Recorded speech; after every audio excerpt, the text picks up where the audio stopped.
오늘은 믿는 자에게 따르는 표적, 이런 제목으로 함께 은혜를 나누겠습니다.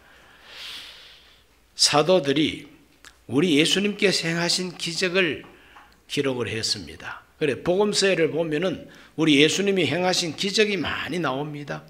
병든 자를 고치고, 귀신 들린 자 귀신을 내쫓아버리고, 오병이어의 기적하며, 죽은 자를 살려내는 기적하며, 여러 가지 우리 예수님께서 기적을 행하셨는데, 그 기적을 표적이라고 하는 말을 사용하십니다.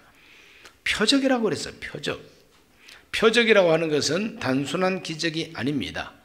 구경 삼아, 재미 삼아, 호기심 삼아서 볼 수 있는 이 마술과 같고 요술과 같은 그런 기적이 아닙니다. 우리 예수님이 행하신 기적은 하나님의 뜻이 담겨 있는 기적이요, 하나님의 지시와 명령이 담겨 있는 기적이요, 하나님 아버지의 메시지가 담겨 있는 기적이요, 우리 하나님이 무언가 증거하시는 하나님의 증거가 담겨 있는 기적이기 때문에 그 기적을 표적이라고 그렇게 말씀하셨습니다.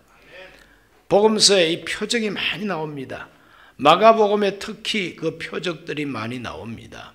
마가복음은 시작할 때부터 이 첫 장부터 귀신 쫓아내고 병 고치는 예수님의 사역으로 출발해가지고 마지막 부분에도 표적을 말씀하고 있습니다. 믿는 자에게 표적이 따른다 말씀하셨고, 부활하신 예수님이 하늘로 승천하신 다음에도 계속해서 표적을 통해서 제자들이 전도하는 그 전도를 협력하셔서 계속해서 복음을 증거하셨다고 성경은 말합니다. 마가복음 16장 19절로 20절에 주 예수께서 말씀을 마치신 후에 하늘로 올려지사 하나님 우편에 앉으시니라. 제자들이 나가 두루 전파할세 주께서 함께 역사하사 그 따르는 표적으로 말씀을 확실히 증언하시니라. 아멘. 하늘에 오르신 예수님, 보좌 우편에 앉으신 예수님은 그 보좌 우편에 앉으셔서 아주 소파와 같이 푹신한 의자라서 졸고 계신 예수님도 아니고, 우리 예수님이 어디 저 휴가 가신 예수님도 아니고, 성천하신 예수님, 보좌 우편에 앉으신 예수님은 지금도 전도자들의 그 메시지와 복음을 전도할 때 이 복음이 옳다고 하는, 복음이 진리라고 하는 걸 따르는 표적으로 함께 증거하신다 그랬어요. 그렇기 때문에 지금도 우리 예수님은 따르는 표적으로 자기의 말씀을 증거하는 시대인 것입니다. 믿으시면 아멘 합시다. 표적이 따르는 시대라 이 말입니다. 우리 예수님께서 믿는 자에게 표적이 따른다 하셨는데 어떤 종류의 표적을 말씀하셨느냐? 첫째는 예수님 이름으로 귀신을 쫓아냅니다. 예수님 이름으로 귀신을 쫓아내는 것이 표적이라고 그랬습니다. 여러분, 귀신이 있습니다. 귀신이 없는 귀신이 아니라 귀신은 있습니다. 귀신이 하는 일은 우리 속에 싸나운 마음을 심기도 하고, 더러운 마음을 심기도 하고, 의심하게 하기도 하고, 제자가 예수님을 팔아치운 것처럼 배신하게 하기도 하고, 아주 전쟁을 일으키고 잔인하게 사람을 학살하게 하는 이 싸나운 귀신이 역사하기도 하고, 이 귀신이 활동하고 있습니다. 그런데 이 귀신을 예수님의 이름으로 내쫓아버리는 것이 바로 믿는 자에게 따르는 표적이라고 그랬어요. 저와 여러분을 괴롭히고 저와 여러분을 미혹하는 이 귀신을 다 쫓아낼 수 있기를 주의 이름으로 축원합니다. 마가복음 1장 39절에 보면 이에 온 갈릴리에 다니시며 그들의 여러 회당에서 전도하시고 또 귀신들을 내쫓으시더라. 마가복음 1장 시작하면서부터 귀신 내쫓으시는 이야기로 시작하고 있습니다. 누가복음에 보면은 예수님께서는 많은 제자들에게 귀신을 내쫓는 권세를 주셨다는 걸 보게 됩니다. 누가복음 10장 17절로 19절입니다. 70인이 기뻐하며 돌아와 이르되 주여 주의 이름이면 귀신들도 우리에게 항복하더이다. 예수께서 이르시되 사탄이 하늘로부터 번개같이 떨어지는 것을 내가 보았노라. 내가 너희에게 뱀과 전갈을 밟으며 원수의 모든 능력을 제어할 권능을 주었으니 너희를 해칠 자가 결코 없으리라 그랬어요. 예수님께서 그 제자들에게 70인 제자들에게까지 귀신 쫓아내고 하나님의 능력을 나타내는 권능을 주셨다 그랬어요. 그때만 권능을 주신 것이 아니라 저와 여러분에게도 권능을 주셨어요. 예수 그리스도를 영접하면 하나님의 자녀가 되는 권세를 준다 그랬어요. 하나님의 자녀 권세가 바로 귀신도 내쫓을 수 있는 권세인 것입니다. 그 권세를 활용할 수 있기를 바랍니다. 야고보는 이렇게 가르쳤습니다. 야고보 4장 7절에 그런즉 너희는 하나님께 복종할지어다. 마귀를 대적하라. 그리하면 너희를 피하리라. 마귀를 대적하면 마귀가 피한다 그랬어요. 사도 베드로는 베드로 전서 5장 8, 9절에서 말합니다. 근신하라 깨어라. 너희 대적 마귀가 우는 사자같이 두루다니며 삼킬 자를 찾나니 너희는 믿음을 굳건하게 하여 그를 대적하라. 이는 세상에 있는 너희 형제들도 동일한 고난을 당하는 줄 알미라 그랬어요. 우리 주변에는 우는 사자와 같이 삼킬 자를 찾는 마귀가 활동하고 있다는 겁니다. 그러므로 믿음을 굳건하게 해가지고 대적해야 된다는 것이죠. 그러므로 마귀와 이 귀신은 우리가 피해야 할 대상이 아니고 대적해야 할 대상입니다. 적극적으로 대적하고 쫓아내 버려야 할 대상이 바로 마귀요 귀신인 것입니다. 마귀는 귀신의 대장이고 귀신들은 마귀의 촐개들입니다. 그러므로 우리는 마귀와 그 촐개들을 예수 그리스도의 이름으로 얼마든지 대적할 수가 있고 우리가 대적하면 피하게 되어 있고 쫓겨나가게 되어 있습니다. 그러므로 이 믿음을 가지고 끊임없이 우리는 귀신을 대적하고 마귀를 대적해서 승리하는 삶을 살게 되시기를 주 이름으로 축원합니다. 따르는 표적이라고 그랬어요. 따르는 표적입니다. 이 따르는 표적은 내가 끌고 다니는 표적이 아닙니다. 내가 끌고 다니는 표적이 아니라 주께서 함께 하사 따르는 표적으로 말씀을 확실히 증거하신다 그랬으니 주님께서 함께 하심으로 이 표적이 따르게 됩니다. 그러므로 우리가 끊임없이 주님을 믿고 예수 이름 권세를 믿고 믿음으로 기도하고 믿음을 굳게 해서 대적하면 반드시 승리한다는 것을 말씀하고 계십니다. 두 번째는 새 방언을 말합니다. 새 방언은 언제부터 말하기를 시작했습니까? 오순절날 성령 받으면서 방언 말하기를 시작했습니다. 사도행전 2장 4절에 그들이 다 성령의 충만함을 받고 성령이 말하게 하심을 따라 다른 언어들로 말하기를 시작하니라. 여기서 다른 언어가 바로 방언입니다. 그 방언을 말하기를 시작했는데 그 방언의 내용이 무엇이냐? 사도행전 2장 6절은 말합니다. 이 소리가 나매 큰 무리가 모여 각각 자기의 방언으로 제자들이 말하는 것을 듣고 소동했다 그랬습니다. 각각 자기들의 방언, 유대인들이 온 세상에 흩어져 살았기 때문에 아라비아에서 온 또는 아프리카에서 온 유대인들, 터키, 이란, 이라크, 시리아, 로마, 먼 데 살고 있는 유대인들이 오순절날 그 명절을 맞이해서 순례차 왔습니다. 그런데 예수님 제자들이 막 소리를 치기 시작하는데 다른 사람은 그 소리가 무슨 소리인지를 몰라도 모여온 순례자들은 자기가 살다가 온 바로 그 지역의 소리로 방언으로 하나님의 큰 일, 즉 복음을 전도하는 소리를 들었다는 것입니다.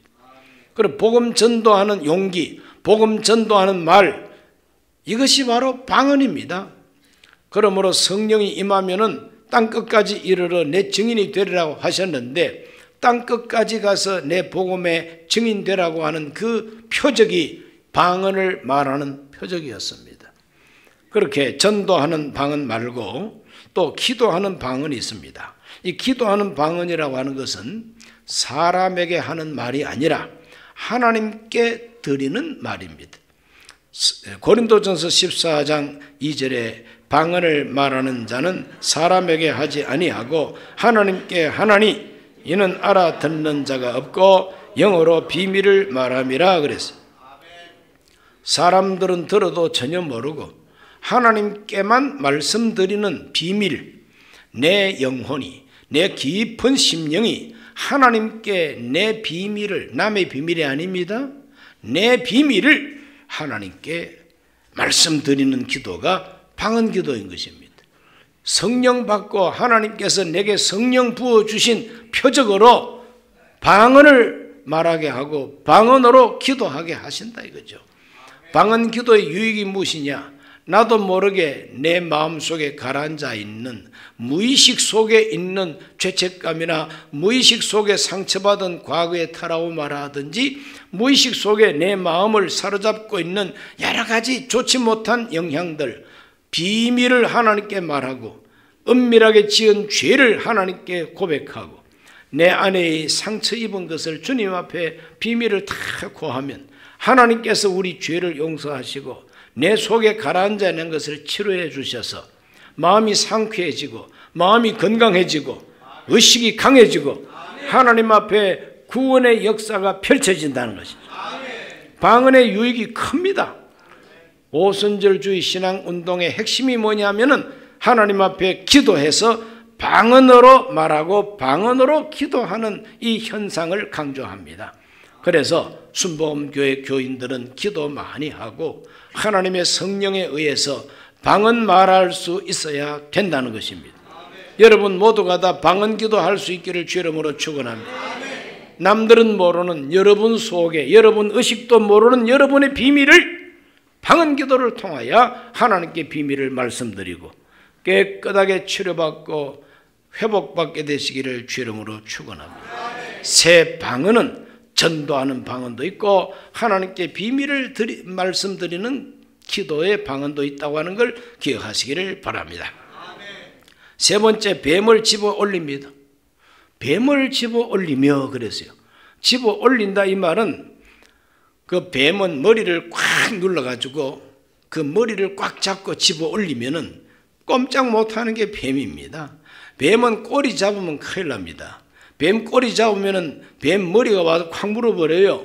그러나 뱀 머리를 짝대기를 가지고 콱 찍든지 집어가지고 그 머리를 탁 이렇게 붙잡으면은 입을 열지 못하면은 물 수도 없고 그걸 들어버리면은 뭐 기어갈 수도 없고 그 집어 올린다는 것은 뱀을 이긴다는 뜻 아니겠어요?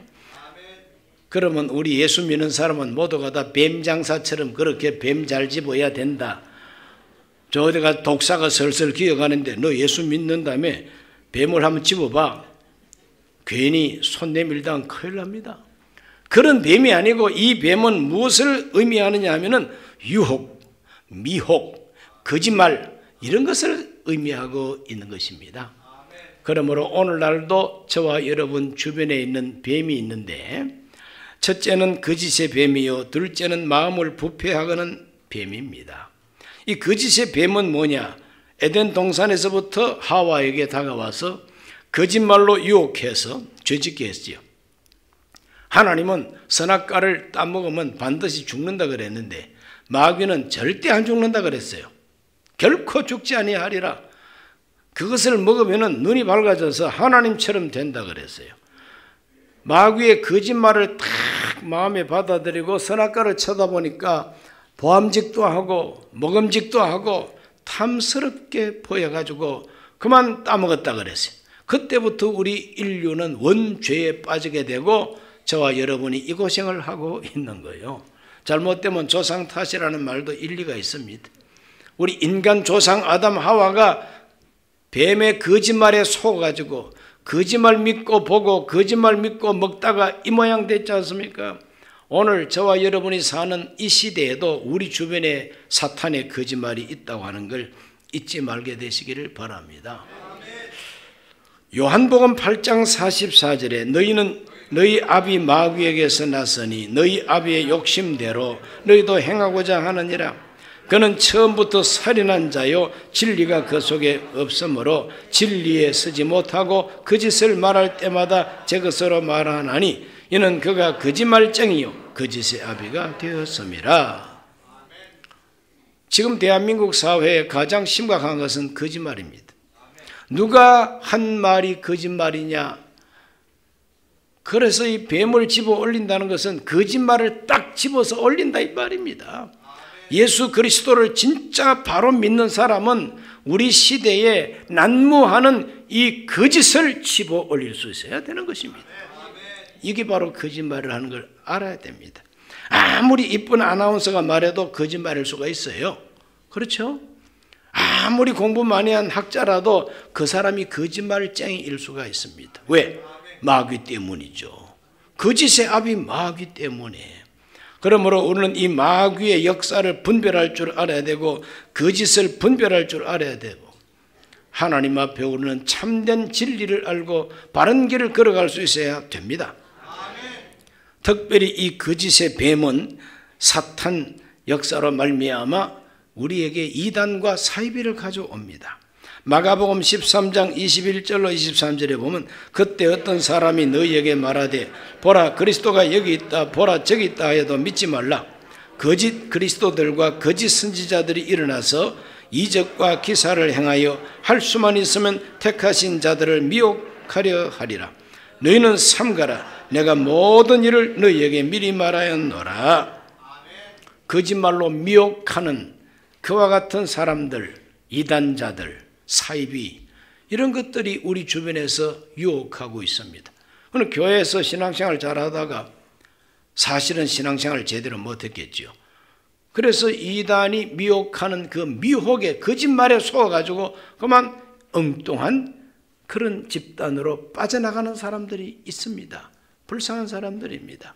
오늘 우리 모두는 예수 그리스도를 바로 믿고 따라가면은 뱀을 집어 올리게 된다. 이 거짓과 거짓말과 미혹하는 이 모든 거짓말을 집어 올린다는 거예요. 마음을 부패하게 하는 뱀이 있습니다. 마음을 부패하게 하는 이 뱀의 역사는 무엇이냐? 고린도후서 11장 3절에 뱀이 그 간계로 하와를 미혹한 것 같이 너희 마음이 그리스도를 향하는 진실함과 깨끗함에서 떠나 부패할까 두려워하노라. 주 예수 그리스도를 향하는 우리의 이 진실한 마음과 이 깨끗한 마음을 더럽히고 부패하게 하고 그래서 결국은 그리스도를 떠나게 하는 이와 같은 것이 바로 마음을 부패하게 하는 뱀의 역사인 것입니다. 디모데전서 4장 1, 2절에 그러나 성령이 밝히 말씀하시기를 후일에 어떤 사람들이 믿음에서 떠나 미혹하는 영과 귀신의 가르침을 따르리라 하셨으니 자기 양심이 화인을 맞아서 외식함으로 거짓말하는 자들이라. 외식하는 자들 다 위선자들이라 이 말이죠. 위선자들입니다. 그 따르고 속 따른 사람들. 오늘 우리로 하여금 위선적인 사람이 되게 하는 이 모든 거짓된 미혹, 유혹 이것이 바로 뱀이라는 겁니다. 현대판 뱀을 집어 올리게 되시기를 주이름으로 축원합니다. 우리 사회 그리고 내 주변에 온갖 거짓말과 미혹이 있습니다. 뱀이 기어다니고 그리고 뱀이 콱 무는 것처럼 이와 같이 우리 환경 속에 있는 여러 가지 거짓말과 미혹 이런 것들을 예수 이름으로 집어 올리는 승리자가 되시기를 축원합니다. 그것이 바로 따르는 표적이라 이 말이죠. 그다음 네 번째 표적은 무슨 독을 마셔도 해를 받지 않는다 그랬어요. 여기서 말한 이 독은 생물학적 화학적 독이 아닙니다. 농약 그 화학적 독입니다. 청산가리 그 화학적 독입니다.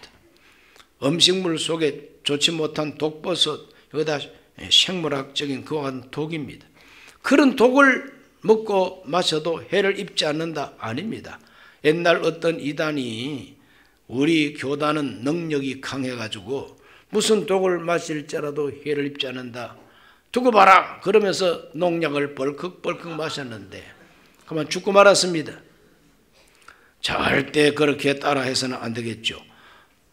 독을 마신다 그럴 때 이 독 이건 뭘 의미하느냐? 바로 인격적이고 정신적으로 상처를 입는 것이고 스트레스를 받는 것이고 누가 나를 보고 욕하고 누가 나를 보고 흉보고 내가 또 억울하고 애매하게 고난을 당하고 손해를 입고 이 모든 것이 다 독이라는 것입니다. 이 독은 우리가 살아가는 우리 환경에 항상 있습니다. 심지어는 가족들 간에도 서로에게 독이 될 수가 있어요. 진정 난 몰랐네 그런 노래가 있는 것처럼 전에는 참 좋았는데 살다 보니까 이상한 성격이 나타나기도 하고 이상한 기질이 나타나기도 하고 나하고는 생각이 영 다르고 살면서 사람이 이상해지고 이런 경험이 있지 않습니까? 그래서 예수님께서도 원수가 다른 데 있는 것이 아니라 너의 한 집안 식구가 원수라고 예수님이 가르쳐 줬어요. 그 틀림없는 말 아닙니까? 깨놓고 말 못하고 다 눈치만 슬슬 보고 있을 뿐이지. 그래서 그런 원수를 가리켜서 원수라 안 그러고 왼수라고 그럽니다. 아이고 이 왼수. 그래도 같이 살죠. 자, 살면서 가족들에게 받는 스트레스가 여간 큰 게 아닙니다. 자식들에게 스트레스를 받는 부모, 부모 때문에 스트레스 받는 자식들, 형제 간의 스트레스들 뿐만 아니라 이 세상 바깥에 나가면 사업 현장의 직장에서 받는 상사로부터 아래 직원으로부터 받는 스트레스들, 누가 거짓말로 나를 음해하기도 하고 사기치기도 하고 여러 가지 이 모든 부정적인 스트레스들이 독이라는 말로 표현할 수가 있습니다. 우리가 세상 살면서 이런 독을 완전히 피할 길은 없습니다. 그러나 우리 예수님께서는 우리에게 본을 끼쳐 주셨습니다. 베드로전서 2장 19절로 21절에 부당하게 고난을 받아도 하나님을 생각함으로 슬픔을 참으면 이는 아름다우나 죄가 있어 매를 맞고 참으면 무슨 칭찬이 있으리요. 그러나 선을 행함으로 고난을 받고 참으면 이는 하나님 앞에 아름다우니라. 이를 위하여 너희가 부르심을 받았으니 그리스도도 너희를 위하여 고난을 받으사 너희에게 본을 끼쳐 그 자취를 따라오게 하려 하셨느니라. 우리 예수님은 십자가에 못 박혀 죽기까지 억울하고 분하고 배신당하고 그러면서도 끝까지 참아내십니다. 애매하게 고난을 받으셨으나 끝까지 참아내십니다. 왜? 영혼을 구원하기 위하여, 하나님 주신 사명을 끝까지 감당하기 위하여 참아내셨다는 겁니다. 이것이 믿는 자에게 따르는 표적이 되는 것입니다. 베드로전서 3장 8절과 9절에 마지막으로 말하노니 너희가 다 마음을 같이하여 동정하며 형제를 사랑하며 불쌍히 여기며 겸손하며 악을 악으로 욕을 욕으로 갚지 말고 도리어 복을 빌라. 이를 위하여 너희가 부르심을 받았으니 이는 복을 이어받게 하려 하십니다. 예수 믿는 사람들에게는 이와 같은 정말 불쌍히 여기고 동정하고 악을 악으로 욕을 욕으로 갚지 않고 오히려 원수를 위해서 기도하고 오히려 원수를 사랑하는 이와 같은 능력이 따른다는 겁니다. 그래서 그것이 표적이 된다는 것이죠. 우리 예수님은 의를 위해서 박해를 받으면 복이 있다고 말씀했습니다. 마태복음 5장 10절로 12절을 다 같이 읽습니다. 의를 위하여 박해를 받은 자는 복이 있나니 천국이 그들의 것입니다. 나로 말미암아 너희를 욕하고 박해하고 거짓으로 너희를 거슬러 모든 악한 말을 할 때 너희에게 복이 있나니 기뻐하고 즐거워하라. 하늘에서 너희의 상이 큽니다. 너희 전에 있던 선자들도 이같이 박해하였느니라. 의를 위해서 박해를 받는 것, 예수님 때문에 우리가 욕을 얻어먹는 것, 예수님 때문에 우리가 불이익을 당하는 것, 이거 끝까지 참고 견딜 수 있는 사람은 하늘에서 상이 크다고 예수님 말씀했습니다. 그러므로 예수님을 믿고 침례를 받고 정말 믿는 자에게는 이런 표적이 따른다는 겁니다. 독을 마실지라도 해를 입지 않는 표적이 있다는 것입니다. 우리 모두가 다 세상의 온갖 스트레스를 이길 수 있기를 주의 이름으로 축원합니다. 주의 이름으로 축원합니다. 다섯 번째 표적은 무엇인가? 병든 자에게 손을 얹은 적 나으리라 그랬어요. 병든 사람에게 손을 얹으면 낫는다고 하는 표적입니다. 자, 병든 사람에게 손을 얹는다. 병 고친다 이 말이죠. 우리 예수님께서 병 고치는 역사를 활발하게 하셨습니다.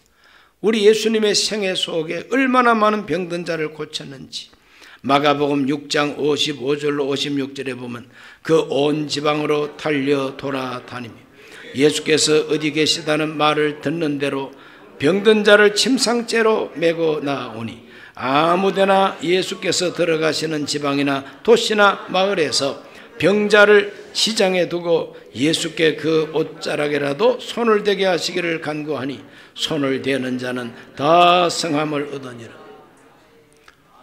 병고침 받기 위해서 예수님을 찾아온 환자가 한 사람도 빠짐없이 다 치료받았다고 성경은 말합니다. 이것이 예수님 마음이요, 이것이 하나님 마음입니다. 우리 예수님은 다 고쳐주기를 원하십니다. 그와 같은 예수님의 마음이 이제 우리 제자들에게 어떻게 전달이 됩니까? 손을 얹은 적 나으리라.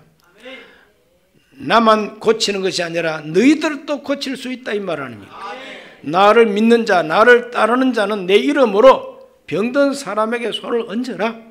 그리하면 병이 낫는다 그랬어요. 목사만 병 고침을 위해서 손 얹는 게 아닙니다.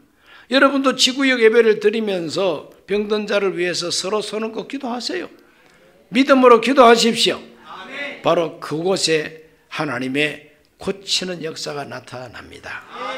그러나 우리 한국 사람들은 자기를 통해서 무슨 은사와 능력이 나타나면 교만해지기 쉬워요. 이것 봐라, 내가 손을 얹으니까 낫네. 그때부터 이제는 교회 안 가도 되겠어. 목사보다 내가 능력이 더 센 것 같아. 그래서 주변에 있는 사람들한테 이제 나한테 와서 헌금해. 11조 나한테 갖고 와. 작정 헌금 나한테 와서 해. 그러면 내가 손 얹어서 기도해 줄게. 이제 이런 사이비가 자꾸 생겨나니까 우리 예수님께서 그렇게 병 고치는 그 표적을 아무렇게나 일으키지는 않습니다. 그러나 겸손한 마음으로 순수한 믿음으로 손을 얹고 기도하면 병이 낫습니다. 믿으시기를 바랍니다. 여러분을 통해서 능력 나타날 때 교만해지지 마시기 바랍니다. 그것만 조심하면 틀림없습니다. 야고보는 우리에게 이렇게 가르쳐 줬습니다. 야고보 5장 15절에서 16절에 믿음의 기도는 병든 자를 구원하리니 주께서 그를 일으키시리라. 혹시 죄를 범하였을지라도 사하심을 받으리라. 그러므로 너희 죄를 서로 고백하며 병 낫기를 위하여 서로 기도하라. 의인의 간구는 역사하는 힘이 큼이니라. 병 낫기를 위해서 기도할 때 서로 죄를 고백하라 그랬어요. 서로 기도하면 주께서 저를 일으켜 주시리라. 어떻게 이와 같이 병 고치는 표적이 나타납니까? 그 근거는 어디에 있습니까? 그거는 바로 마태복음 8장 16절에서 17절에 기록이 있습니다. 다 같이 읽습니다. 저물매 사람들이 귀신 들린 자를 많이 데리고 예수께 오거늘 예수께서 말씀으로 귀신들을 쫓아내시고 병든 자들을 다 고치시니 이는 선지자 이사야를 통하여 하신 말씀에 우리 연약한 것을 친히 담당하시고 병을 짊어지셨도다 함을 이루려 하심이더라. 아멘. 이사야를 통해서 주신 메시아 예언의 말씀, 그가 우리를 위해서 십자가 나무, 저주의 나무에 매달리심으로 그가 채찍에 맞음으로 우리가 치료를 받는다고 하는 예언이 있습니다. 그 예언의 말씀이 예수님을 통해서 이루어졌다고 마태복음에서는 기록하고 있죠. 오늘 우리 모두는 우리 예수님이 우리를 위해서 병을 짊어지셨도다고 하는 이 귀한 말씀을 믿고 우리도 예수 이름으로 병든 사람을 위해서 기도해서 고쳐주게 되시기를 바랍니다.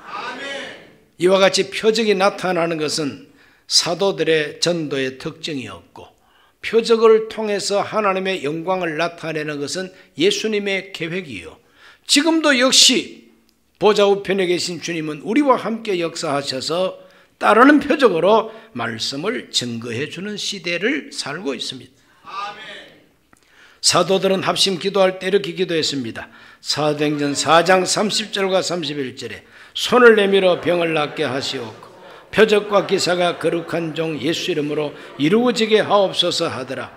빌기를 다하며 모인 곳이 진동하더니 무리가 다 성령이 충만하여 담대히 하나님의 말씀을 전하니라. 오늘날도 이와 똑같은 기도를 우리가 올려야 됩니다. 병을 낫게 하여 주시옵소서. 손을 내밀어 거룩한 표적을 예수 이름으로 이루어 주옵소서. 그러면서 우리가 전도하고 기도 생활할 때에 따르는 표적이 우리에게 나타날 줄로 믿습니다.